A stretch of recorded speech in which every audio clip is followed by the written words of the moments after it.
Евентуалното излегување на таравари од владината коалиција, но и од Влен може да го доведе во прашање Бадентеровото мнозинство. Собранискиот спикер Гаши вели се уште не добил официјален допис од Алијанса на таравари дека излегуваат од парламентарното мнозинство за да се направи нова евентуална распределба на силите во собранието, но и во собраниските тела. Сепак на брифингот со новинарите денеска одговарајќи на новинарски прашања рече дека прашањето за Бадентер е хипотетичко и дека за одредени важни прашања нормално е пратениците да одлучуваат и пособствено и лично, а не само партиско убедување. Сега за сега во собранието е статус кво во однос на нова распределба на пратениците, се како што било.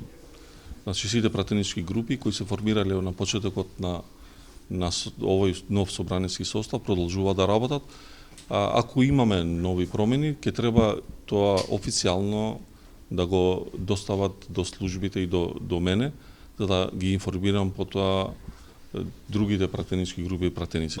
Во однос на Бадентерот, во рамките на опозицијските партии, јасно е дека 20 пратеници има од Левица, 20 од СДСМ, 18 од Европскиот фронт, а доколку Таравари го напушти парламентарното мнозинство, тој ќе излезе со бројка од цели 5 пратеници кои би можеле да формираат и пратеничка група, што сериозно го наметнува прашањето за одлучување за важните законски решенија, за кои ќе биде потребен Бадентер, и додека се очекува исходот од средбата која треба да ја остварат Таравари и Мицковски, се наметнува прашањето колку ќе бидат успешни и дали Мицковски воопшто ќе се обиде да го убеди Таравари, откако веќе ВМРО ДПМН поставија нова директорка на гериатрија, место кое претходно го имаше Таравари. Првиот човек на Здравство и денеска посочи дека владата ја прави премиерот и дека ќе ја почитува секоја негова одлука.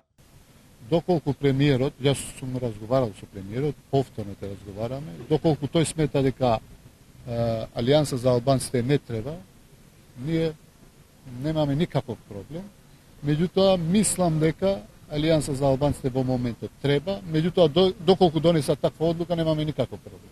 Престојните локални избори отвараат се повеќе политички прашања за евентуалните преструктурирања и кој со кого ќе коалицира, а кој сам ќе го трча изборниот процес. Собранието ќе треба да ги распише, најверојатно кон крајот на јули или почетокот на август.